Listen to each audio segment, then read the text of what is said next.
Good morning, students. This is your English class, and here we read the chapter number 2, The Friendly Mongoose from the Pact of Sun. Pact of Sun book है उसका chapter number 2, Friendly Mongoose. तो here we start reading. Once a farmer and his wife lived in a village. एक बार की बात है, farmer और उसकी बीवी वाइफ कहाँ रहते थे? विलेज में रहते थे, और उनका एक छोटा सा बेटा भी था।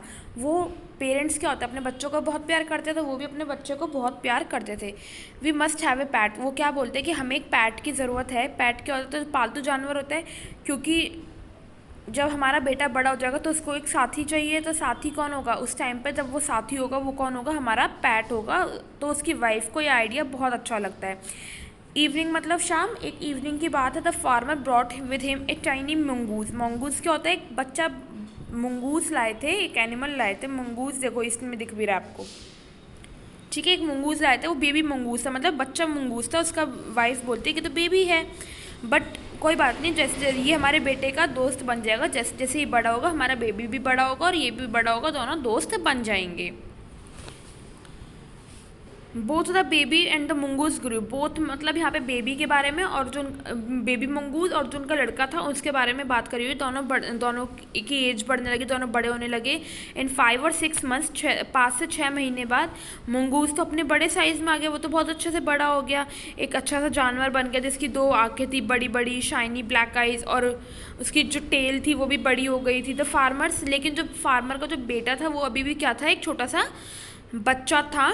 The farmer son was still a baby in the cradle. Cradle पालना, देखो पालने में है ना ये, तो क्रेडल मतलब क्या होता है? हमारा पालना। वहाँ पे वो सोता रहता था, रोता रहता था, ठीक है ना। जो मंगूस तो क्या हुआ, बड़ा हो गया, लेकिन वो बच्चा अभी छोटा का छोटा ही था। One day the farmer's wife wanted to go to the market. एक दिन क्या हुआ, जो फार्मर की वाइफ थी वो मार्केट गई।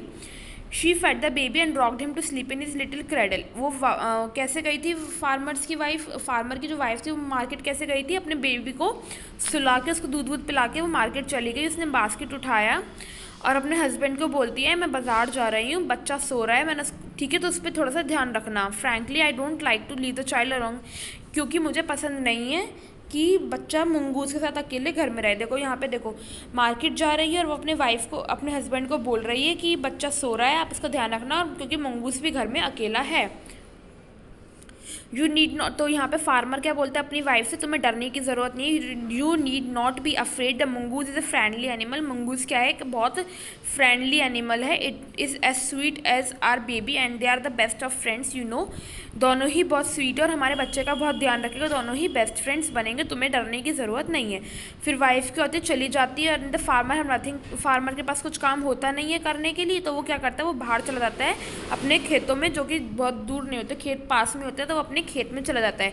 ही ran into some friends on the way back and did not return for quite some time. वो अपने दोस्तों के पास जाता है और काफ़ी देर तक घर नहीं आता। The farmer's wife finished shopping and came back home with a basket full of groceries. Farmer की वाइफ इतने घर पे आती है वापस अपनी सब्जियां खरीद के। वो क्या देखती है? जो मंगूस है वो बाहर उसका इंतज़ार कर रहा है। उसको देखने के बाद वो जल्दी से घर जाती है, as was customary. The farmer's wife took one look at the mongoose and scream blood, she cried. Farmer की वाइफ क्या देखती है मंगूस के पास कि खून लगा हुआ है, तो वो चिल्लाती है खून।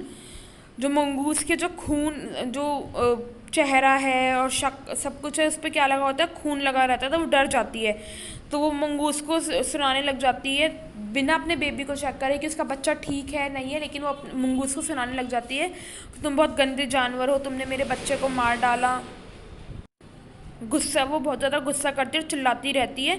और जितनी भी सब्जी वाली जो भरी हुई बास्केट थी वो क्या करती है? उसके ऊपर फेंक देती है। किसके ऊपर? मंगूस के ऊपर। The baby was fast sleep. Baby अभी भी सो रहा होता है, बट ऑन द फ्लोर ले अ black snake tone and bleeding. Baby तो सो रहा होता है, लेकिन ज़मीन पे क्या देखो, आप सबको पिक्चर में दिख रहा होगा, ज़मीन पे क्या है? एक सांप है जो कि मरा पड़ा है। तो बेसिकली यहाँ पे मंगूस ने किसको मारा है? सांप को मारा है, बच्चे को बचाया है, ना कि उसको मारा है। लेकिन जो उसकी वाइफ थी, माँ थी, उसको क्या लग रहा था कि मंगूस ने क्या करा? मंगूस ने उसके बच्चे को मार दिया, जबकि यहाँ पे अलग कुछ हुआ पड़ा था। यहाँ पे तो सीन ही अलग था। In a flash she realise what had happened. फिर उसको समझ में आया कि क्या क्या हुआ होगा। She ran out looking for the mongoose. वो मंगूस के पास आती है। Oh you saved my child, you kill the snake, what have I done. तुमने मेरे बच्चे को बचाया, तुमने सांप को मार डाला, मैंने तुम्हारे साथ कितना गलत करा। वो रोते हुए मंगूस को प्यार करती है। जिसको पता ही नहीं होता कि मतलब अभी भी वो रो रही होती है, सब कुछ कर रही होती है। The farmer's wife who had acted hastily and rashly stared long at the dead mongoose. और यहाँ पे मंगूज क्या होता है, वो मर जाता है जैसे ही वो उसके ऊपर सब कुछ, उसने सब्जियों की टोकरी फेंक के मारी थी, जिसकी वजह से क्या होता है, मंगूस मर जाता है। लेकिन वो अब उसको गोद में उठा के उससे माफ़ी मांग रही है, इसका कोई फ़ायदा ही नहीं है। क्यों? क्योंकि वो मंगूस मर चुका है। अपने आंसू पोंछ के वो अपने बच्चों को अंदर दूध पिलाने चली जाती है। तो बेटा इससे आपको क्या मॉरल मिलता है, क्या शिक्षा मिलती है कि आपको बिना सोचे समझे कोई भी एक्शन नहीं लेना चाहिए। उसने बिना सोचे समझे क्या करा, बिना सोचे समझे मंगूस को मार डाला, जिससे क्या हुआ, एक तो मंगूस ने उसके बेटे की जान बचाई थी, लेकिन उसने क्या करा, उसने उसी को बिना सोचे समझे मार डाला, बिना बात जाने। तो ये क्या हुआ, ये गलत चीज़ थी। ठीक है, this is the moral of the story and thank you students. I hope आपको समझ में आ गया होगा, नहीं आया तो आप मुझसे कॉन्टैक्ट कर सकते हो। Thank you so much.